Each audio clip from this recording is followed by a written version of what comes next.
everywhere. I could have ended up just like that broken road with a dead end in my path. Thank the Lord that I've got more than that. In this life there's nothing certain except the curtain that rises to the stage. Silly games of second guessing. I won't forgive the lessons that I don't deserve.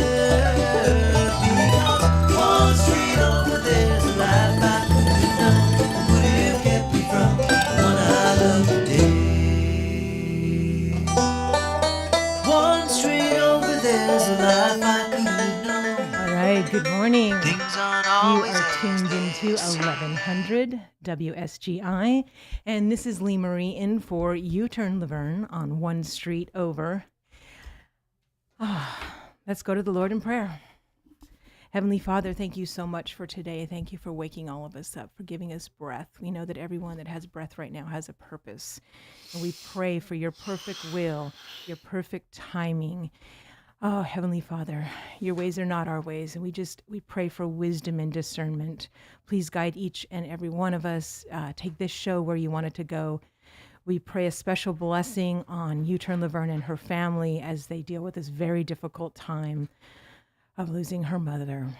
Heavenly Father, we also pray for Doc Kumar and the legislature. Please make them, just guide them to make godly decisions.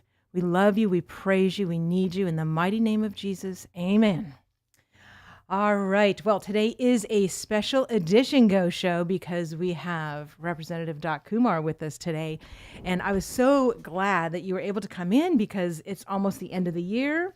And this radio station has been playing some blurbs about some of the new laws that are going to affect January 1st. And I thought, oh goodness, I bet you there's more than just those. So I was so happy that you were able to make it in while we still, had some of the year left. So I know there's some people out there who are new to the community, who maybe have not met you yet and don't know your backstory. So would you do a little bit of an introduction as far as, how long you've been in the legislature and your background and things like that so that people can know you who have never met you? Well, thank you for inviting me. It's an honor to be here. It is an honor to serve Robertson County as the state representative. My name is Sabi Doc Kumar, and I am the state representative, but also my long career in Robertson County and Springfield has been 43 years of surgical practice. It has been a great time for me and my family. You touch a lot of lives and they touch you back. It has been a very great and loving community for us. I arrived actually here in 1977.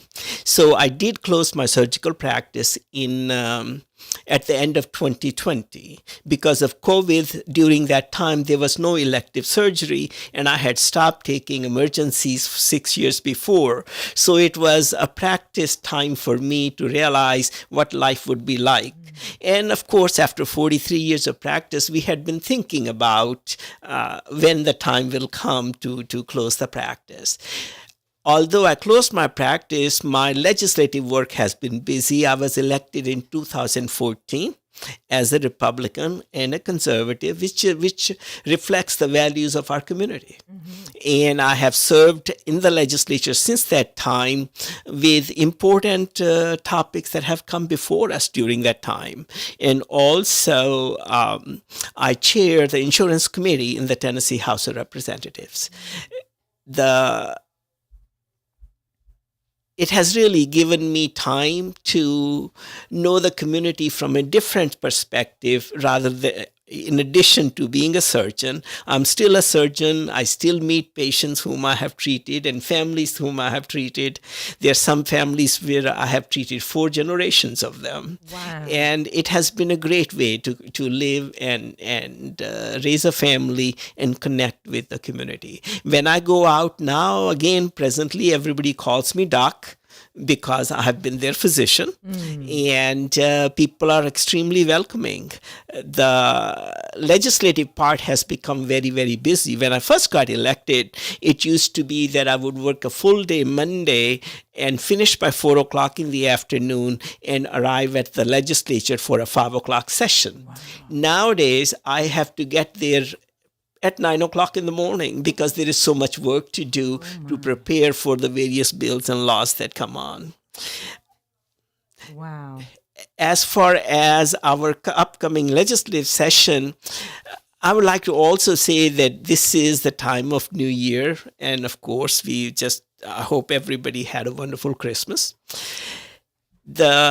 It is an exciting time, but as we look beyond our community and realize that it is a very tragic time for our world with 2 wars going on, an immense tragedy. It has to touch our lives, and we have to think of those people and hope that man will learn the futility of war, and somewhere along we will find peace as we were told growing up, peace on earth. Mm-hmm. And that's what we hope and pray for. And I appreciate your prayer for the legislature and for our community. And we can't do that enough. So everybody be in prayer for them, because prayer does change things. Thank you. From the legislative point of view, we will go into session second Tuesday of January. That is a constitutional requirement that the legislature meets every year, second Tuesday of January. Okay. And usually it's sort of cold, winter, and snowy time, but we do get there to conduct the people's business. The time is that we review the situations, see the needs of our state and community, and pass laws, as well as make some corrections as necessary. If we were to review the laws that will go into effect, and there has been a lot of talk about laws going into effect this year, at the beginning of the year, a few things do stand out. And as I look at laws, I'm proud to say that some of those laws are that I was involved, or I was the one who proposed and passed them. And I think one major law that I would like to mention to start with is availability of Bible courses in the classrooms. Generally, it has been an impression among people that biblical studies are not allowed in class or in school because of the First Amendment concerns. And the First Amendment does say that legislature shall make no laws respecting an establishment of religion.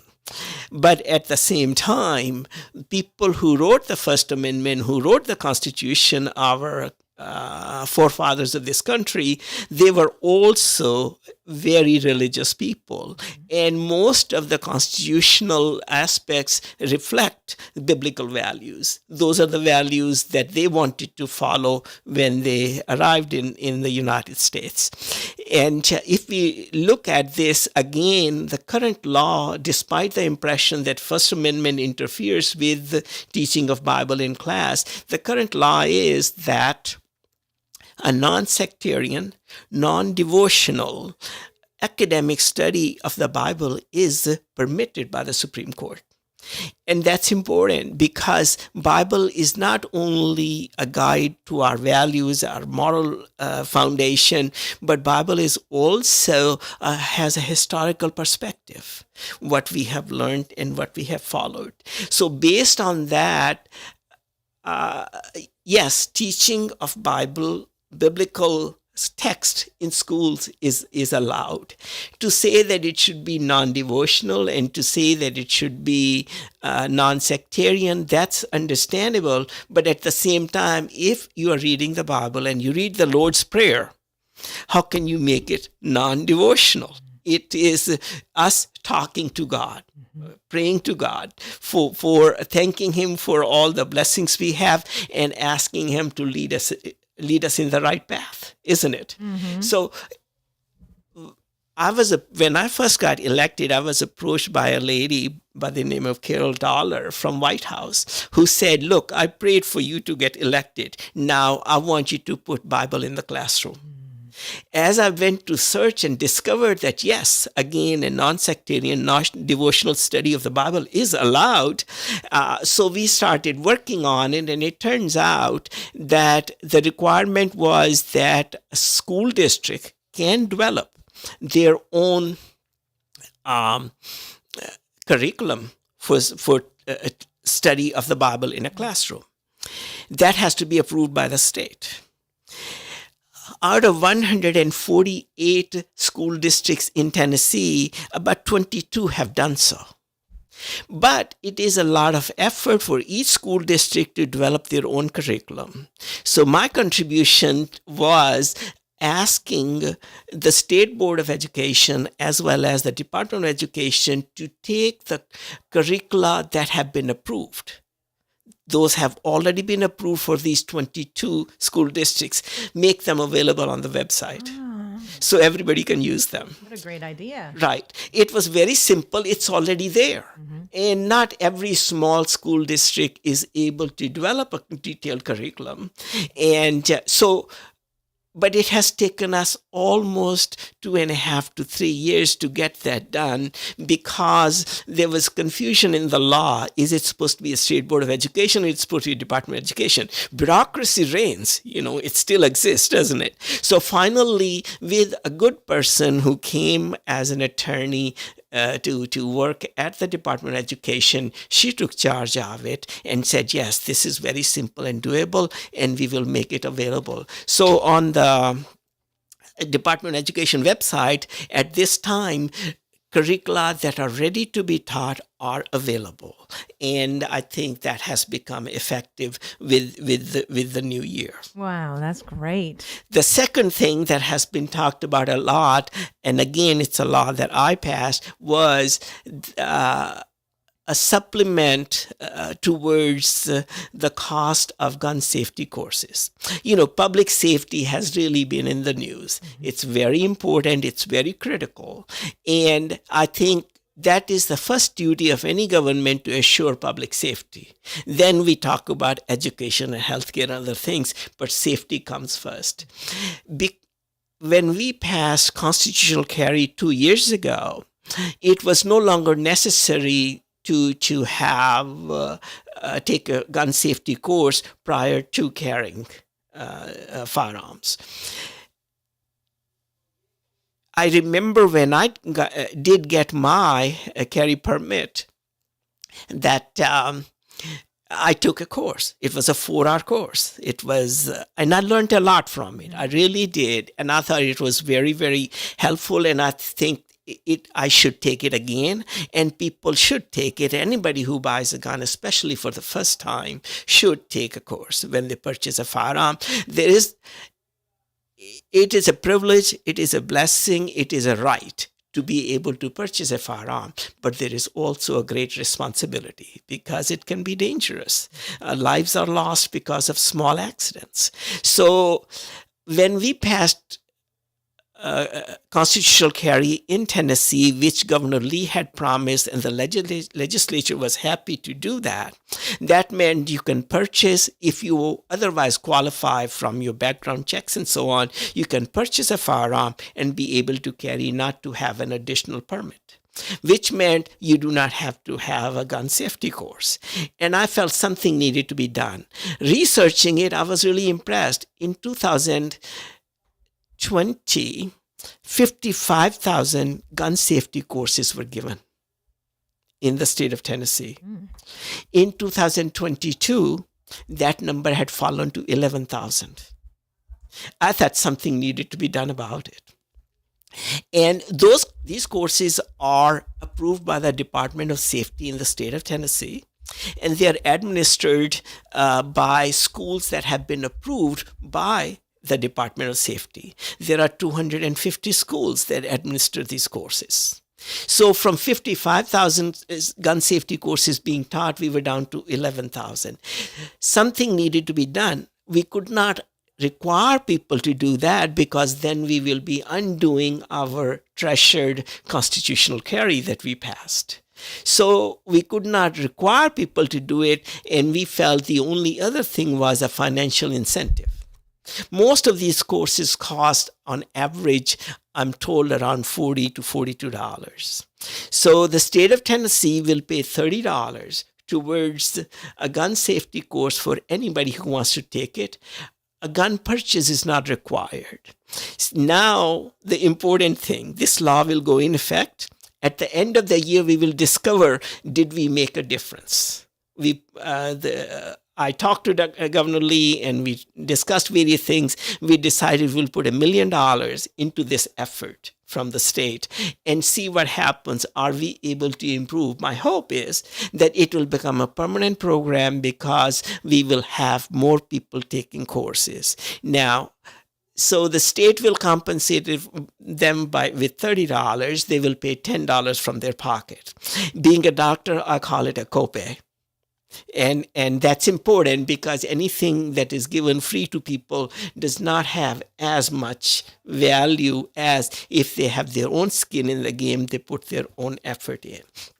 And I think this was carried in the newspapers as one of the bills that will become effective this year. And I'm really excited, and I look forward towards the end of the year to see what difference did we make. From 55,000 courses given in 20, we were down to 11,000. Now, can we get back to 50,000, or halfway at least, and continue the program? Are you ready for the next one? Well, yeah. And then one thing I'd like to maybe come back at some point, because some legislators will say that we don't really have constitutional carry here. Did you want to address that? Oh, I'll be happy to.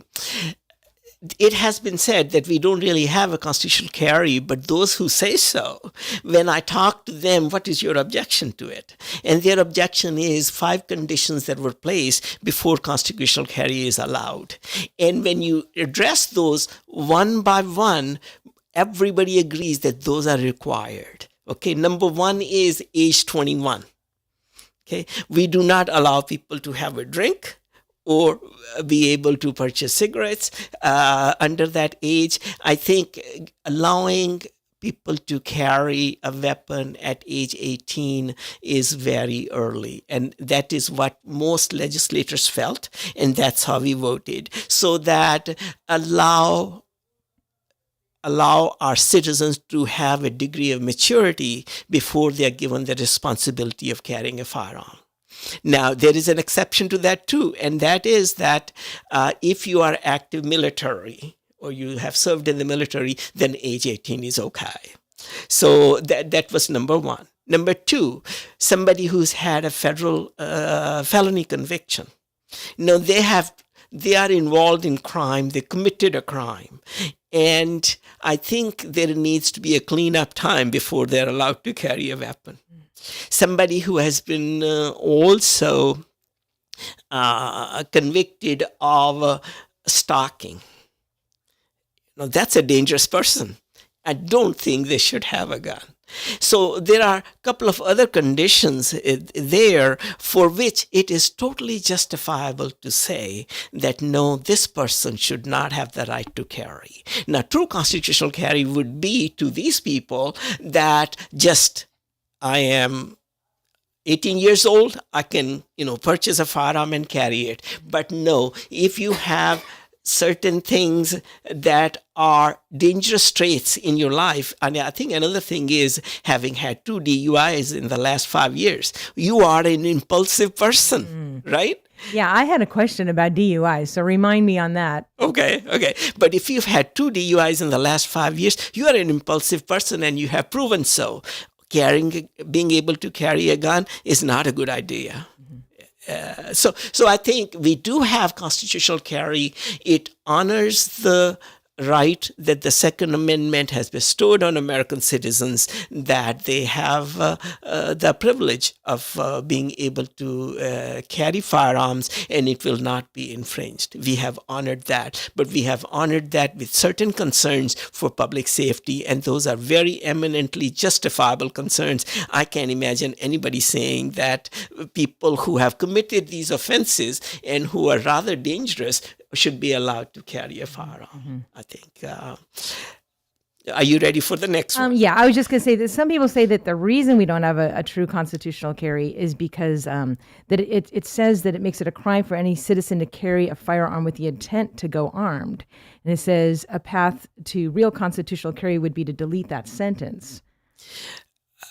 The way I read it, the intent to go armed would be that you're up to a dangerous intent. And I think that, again, it's protection of people, protection of society. And I think we should continue to do that. Okay. Yeah. All right. And just to remind everybody, we are also on Facebook Live. So you can always put in comments and questions by going to the WSGI Facebook page or the app. If you have an iPhone, we do have a WSGI app now. And so I can't believe this half hour has almost gone by. It's already 7:25. So we do need to take a little break for one of our sponsors. So let's go ahead and hear about Barry and Rebecca Richards. Barry and Rebecca Richards are with the Exit Realty Garden Gate team. Now, what does that mean for you? That means you got a great team that's going to come to the table with you, whether you're buying or selling, or maybe you want to be mentored to be a realtor yourself. They would love to bring you in and make you part of the family, whether it be you're looking for a full-time change or just want to do something part-time. Now, if you're coming to the table as somebody that's selling, you've got to consider, get one chance to make a first impression. Barry's going to make sure you make that first impression absolutely perfectly. He is a Zillow certified photographer, licensed and insured drone pilot. Can do the 360-degree virtual reality home tours. We'll get you up on Realtor.com. People are going to see your property. They're going to want to take a second look. Rebecca, one of the first in the area to be a seniors real estate specialist, which illustrates she studies all the time, staying up to date on what she needs to know to properly represent you. You can find them at sellwithbecky.com, sellwithbecky.com, or BUYRobertsonCounty.com, or just give Becky a call, 615-504-7425, 615-504-7425, and always tell them U-Turn sent you. Barry. Okay, we are back in studio with Representative Doc Kumar, and we are talking about certain things that are going to be looked at in the coming session, and then also we're going to talk about some things that are going into effect starting January 1st. So did you want to cover some of those right now? Yes, let's mention those. We don't have time to elaborate on each of those, but we talked about Bible courses in class as well as gun safety courses that are supplemented to encourage our citizens to take safety courses.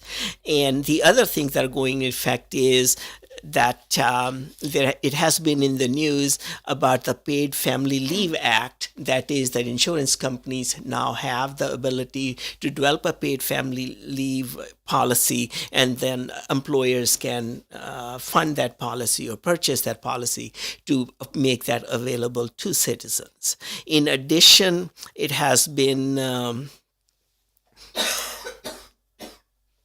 there has been news about distracted drivers, and the penalties for distracted driving will be increased because, again, it is public safety. It is extremely important.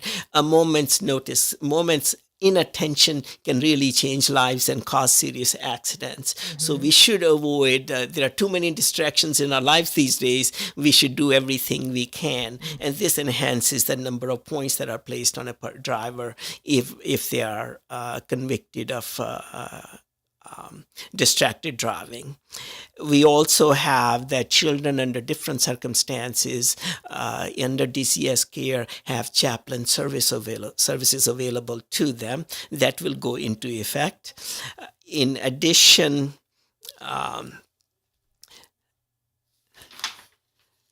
we will also have a bill in effect that if the sole method of payment for services, mainly parking, is use of a QR code, and that doesn't work, then alternative will be made available to people. Ah, interesting. I did not hear about that. Yeah.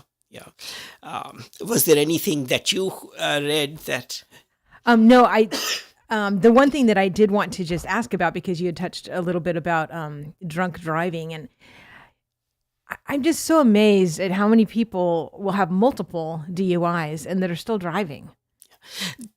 There are serious penalties for drunk driving, and if they stand to lose their license, sometimes for as much as 5 years, there's substantial penalties, as well as jail time is mandatory after the second DUI. But yes, it is a societal problem, and I think more needs to be done about it. Stay tuned. In the next year or so, I would have a bill that will monitor people who are convicted of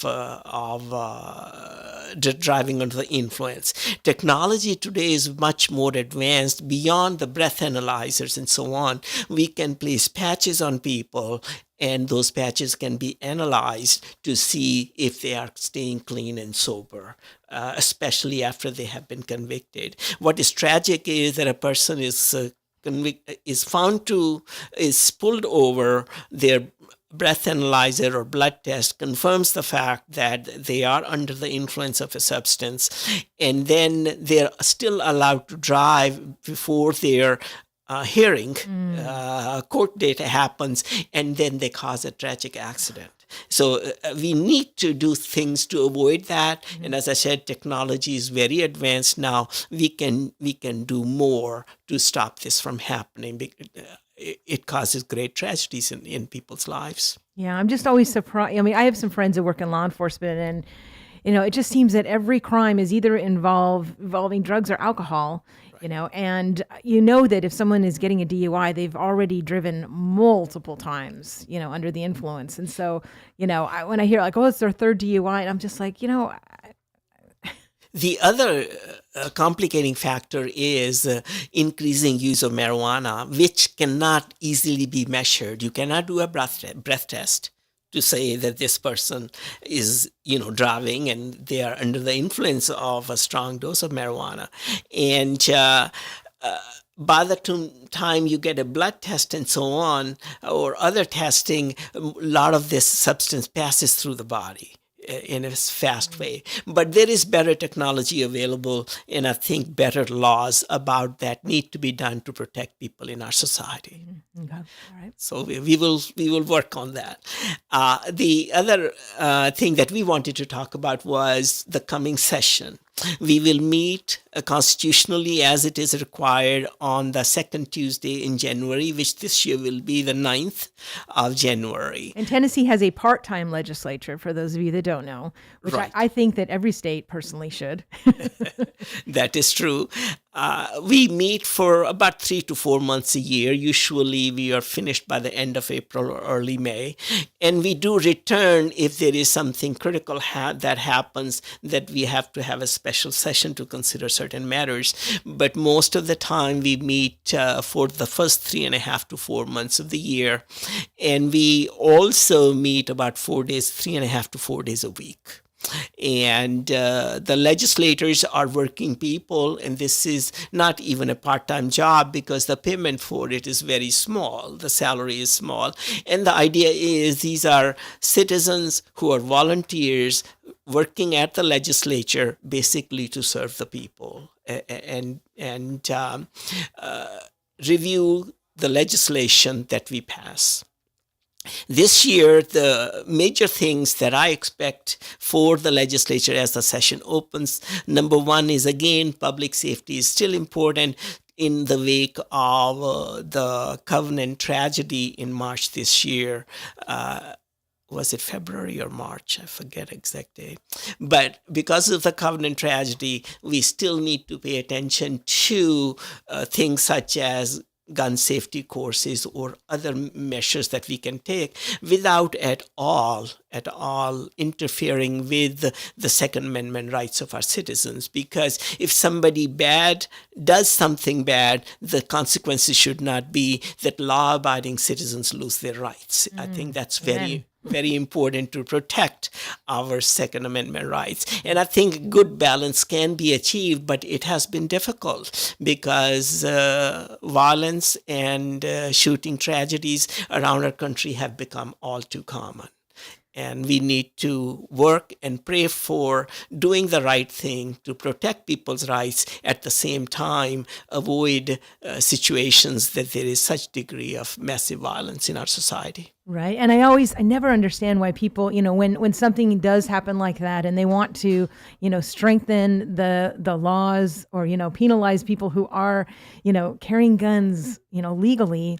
And, that just doesn't make sense because, criminals, that's part of being a criminal is they don't obey laws, so by strengthening laws on law abiding citizens, it does nothing except, bind our rights or hold us back, and when that's not the issue, and like it's critical balance. You're right. The knee-jerk reaction is to make tougher laws and make it difficult for law-abiding citizens, but that was not the point. The point is to do something about the criminals, and it's a very complex matter, really. And we have talked about it at length. Certain things we can control, certain things we cannot control. Most of the time, mental health is a major issue in it, and it's an ongoing problem, and that also includes addiction. Right. Those things are there. A culture of violence that is perpetrated by Hollywood is also a problem. And then, we need to have sensible gun laws, again, protecting the rights of the citizens, but yet doing what we can. And I think proper safety, gun locks, and other things that we're doing, that will be a major part of the coming session. The second subject I expect to be a major part is Governor Lee has proposed what is in layman's language can be called a vouchers bill, although he does not call it that. I think we need to realize education is very critical to a society. Today's education is tomorrow's economy. Better educated we are, better the economy will be 10 years down the road. It's we went through a serious battle about third grade retention law. Everybody was really alarmed. But the necessity of that law was that our children have limited reading abilities. Our third graders, 2 out of 3 cannot read at grade level. Wow. That means only 1 out of 3 are proficient in reading. And that is so unacceptable. Yeah, that is so in the United States of America. It is so in the state of Tennessee. And yes, it is so in Robertson County. Actually, we are farther behind in education at the third grade reading level. If children, the old saying that up to third grade, you learn to read. After that, you read to learn, because you cannot read and learn the 4th and 5th and 6th grade materials if you don't know how to read. So your learning stops there because you're not able to do it. It is such a critical statistic to say only 1 out of 3 children at the third grade can read on grade level, that sociologists today, Lee Marie, can calculate the number of jail cells we will need 12, 15 years down the road based on that reading level. Because those children who cannot read and they cannot understand or grasp the material in 4th, 5th, 6th grade, they're going to basically graduate because they have put the time in.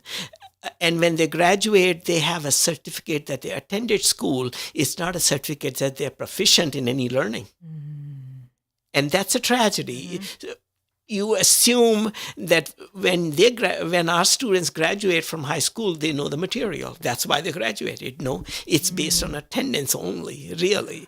And so when those children cannot read, they're not able to get a decent job, not able to make a good living. They're very prone to fall into addiction and crime. And then that's why we're going to need jail cells. So rather than putting that money in building more jails, I think we can use that money at this time to put it into education. And it is very important if you look at the value of education, I say I am where I am in my life purely because of my education. And thank you, Mom, who made it possible and insisted or inspired me to study. Excuse me. The education has multi-generational effects.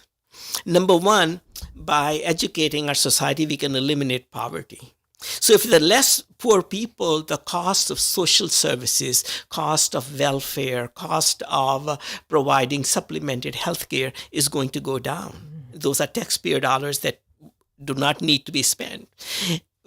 Cost of addiction services will go down because educated people with better jobs and stable lives will not fall into addiction. Are very highly unlikely to. Cost of law enforcement will go down because there'll be less crime. Again, educated people with stable lives and stable jobs are not going to follow the path of crime. So the cost of law enforcement will be down. Healthcare costs will be down because these people take better care of their health, as well as the cultural and intellectual value of a better educated society. It passes on through generations. Their children are also going to be better educated. And that is really, to me, the value of education that is just so critical and so important. For us to fall behind as a nation that has achieved so much. Most of the Nobel Prize awarded these years, most of them come to the United States. Okay, majority of them come. And that is the result of a high level of education and scientific achievement. We cannot afford to fall behind because then America we will lose our leadership, really. And now, to make I have just emphasized the value of education. So the point is we must make it available to every student and every child. And for them to be able to achieve things, what they need is school choice. Not every child will thrive in the same environment. There are children who will do very well in a public school. The children who need a different type of attention may do better at home school, or they may do better at a charter school because it fits their personality better, or they may do better with vouchers, which makes school choice available to these children.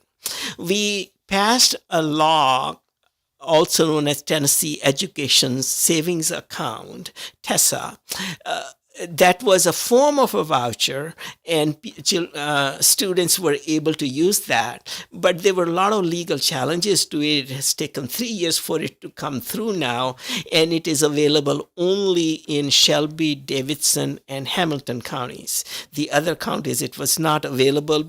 It was more of a pilot project. But that having worked at this time, and I'm going to explain that this is a proposal. It is not a law that has been passed.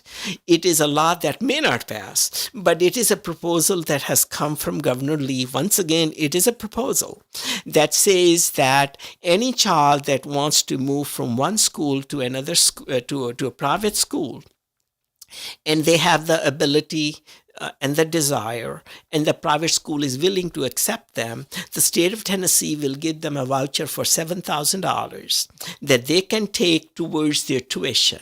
Now, the private school tuition may be $20,000. Now, it is up to between the student, their family, and the private school whether they will give them a scholarship for the remainder amount or ask them to pay some of that amount. That is up to them. A lot of the schools will take the voucher as total payment. One major thing to realize, and this is very, very critical and game-changing, and that is that normally state of Tennessee pays around $8,500 for each student in K through 12 education. Each school gets $8,500 on average per student. Now, certain counties are a little less. We may be at $8,000 in Robertson County or $8,500. Memphis is 12,500. It's an irony that we are putting more money there and we're getting the poorer education among the lowest level of education. So, which also means that money is not everything in Right. education. There are other Exactly. factors involved. So, in the past, when a school, let us say, was getting $8,500 per student, and the student leaves and they take a voucher worth $7,000 with them, the school was allowed to keep $1,500 to $2,000, even though the student had gone, because the schools have fixed costs. They have to maintain buildings, they have to maintain certain employees, and so on. And if 1/5 of the students leave in a school, you can't fire 1/5 of the teachers. So certain amount of money was allowed to be retained by the school. That school that lost children because of they took the voucher and went to private school, the school had lesser students, but they had a little more money. This is going to change completely. At this time, if a student leaves a school with the use of a voucher, school will continue to get the same amount of money. They will get the whole $8,500. And the state of Tennessee will pay through the general fund that $7,000 that the student will carry with them as a voucher to go to a private school. So the main concern from the teaching community and the educator community and TEA has been, you're taking money out of public education. This completely changes it. No money will be taken out. Now, I have not seen the total details, have not been released. My personal concern is, well, that's very good. We are putting more money in education, and I already mentioned the advantages of putting more into education and what education can do for society. Okay, I'm all for that. But if we are going to allow the school to keep the $8,500, which they are not going to use because the student has already left, well, so that money should be used for the remaining students. Please make sure that money is used to improve education so more students can read. So I want to see for the extra money that will be retained at the school to be used for lesser number of students, I want to see a very significant improvement in education. Right. Because We need that. if people don't want to go to a school because it's, low performing, that school should not continue to get rewarded, because basically they are. If they're taking the student out, their money is actually now going up. Exactly. So- Exactly. If you're going to give them additional money, let us set up some standards, some expectations that should be clear to everybody that this is going to improve education. After all, that's the purpose of it all, isn't it? Well, yeah, and the thing is, and you touched base about how important reading is, and I just want to say that education is what we should be doing in the schools. Reading, writing, and math. And I went to actually a Catholic school for 9 years, my first 9 years, and we really learned our reading and our writing and our math, so much so that even, when I went to do college entrance exams, my scores were so much higher just because of that time of my life. But, when I hear some of the topic education people being interviewed, like, oh, how's it going in the county schools? And their first whole, 95% of the talk is about all the social aspects of it, and how many lunches and how many this and how many that, and they don't even when they don't even touch on the education. That it's just so odd to me, because I feel like education should be the top priority. Everything else that's good and fine, but we need to concentrate, and we're obviously not concentrating on some of that. That's my view. No, you're expressing reality, really. For some reason, when we would go to this annual function called State of Schools, for some reason, there was an atmosphere there, and I regret not having spoken up more boldly about it, but there was an atmosphere that basically said that we don't worry about grades. But how do we know what the kids are learning? How do we know? I was at that annual lunch, and the handout that was on all the tables was just talking about how many lunches, how many dinners, how many sweaters, there was nothing on either side of that handout Right. that had anything to do with the education that children are receiving. And I was just like, really? Before that, it used to be they'd put up a slide showing grades and so on. It would be so busy and the writing would be so small that you could not really read it. Now we don't even talk about it. And it is, you're right, social aspects of having kids in school are being overemphasized, but the basics of education, reading, writing, arithmetic, are being lost. But those are the foundations that students have to build upon as they go for education further. But let us take this, the current environment. Okay, so we have children in school and they graduate. They graduate because they have put the time in. They've not learned the material. Well, so they've not learned the material, but the society or the taxpayer has paid for it already, right? Okay. Now we are offering them the Tennessee Promise, which is free, again, by taxpayer paid, free 2 years of community college. And so here's a student who went to high school. The taxpayer paid for their education. They didn't learn it. Now they go to free Tennessee Promise Community College, and they're for 2 years, and the taxpayer is going to pay for it, and the graduation rate there is 24%. So 76% of the students, we paid for them, and that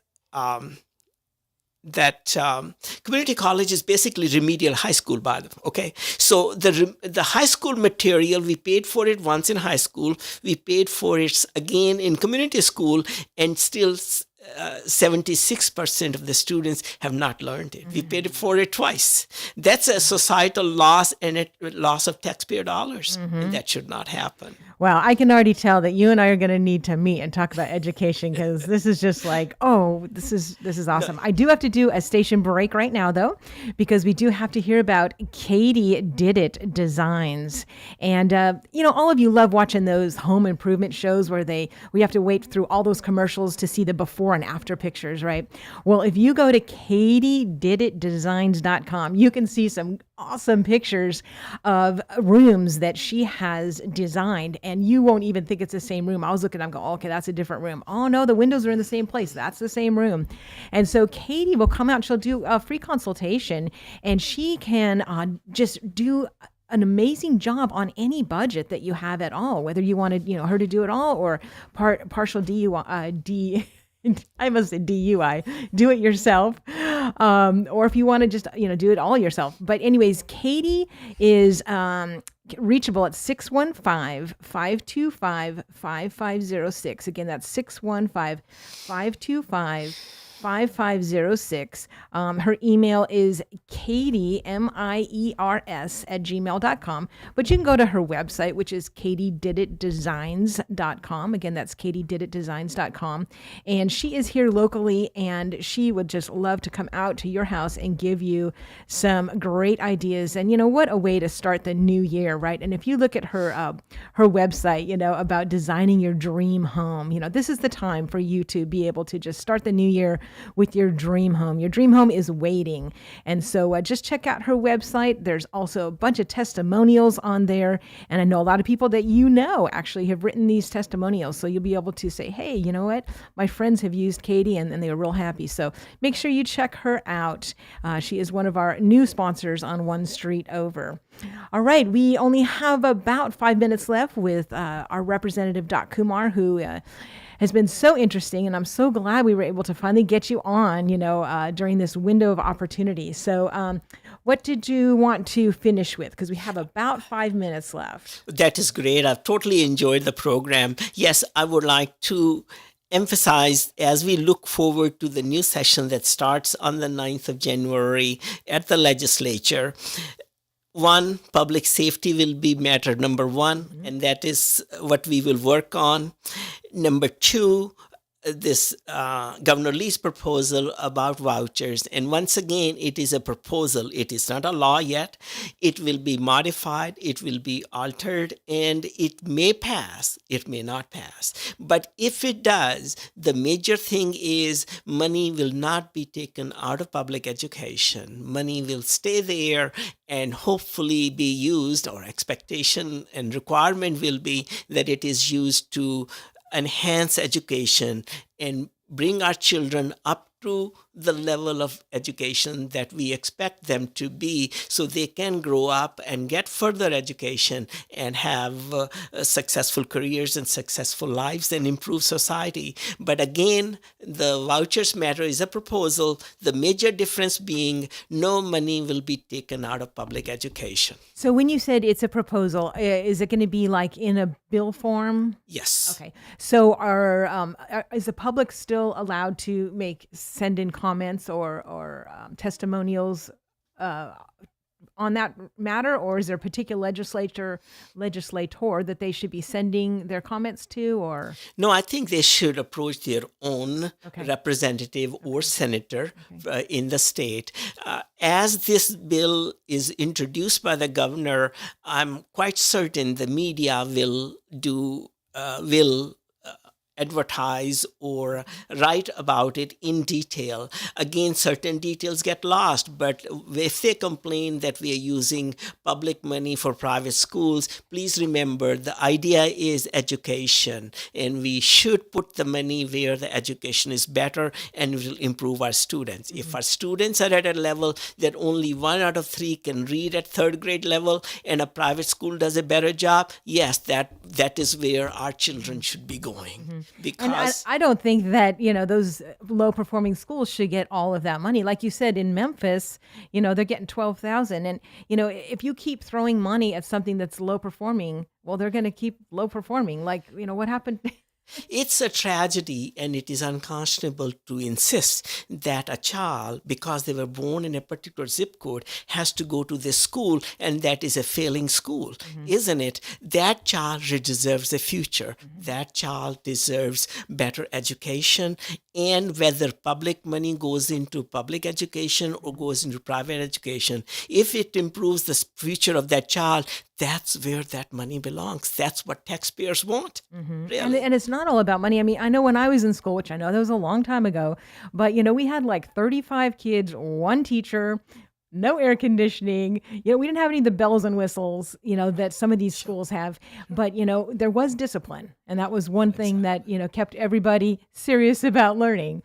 But, it wasn't about money, and a lot of these private schools are educating kids at a, much more cost effective way than some of the public schools with all the bells and whistles. They're making lives, they're improving lives, and they're improving society, and that's very, very critical. And I'm very excited about it. I think, again, because of my life was built on education, and I feel everybody should have that chance.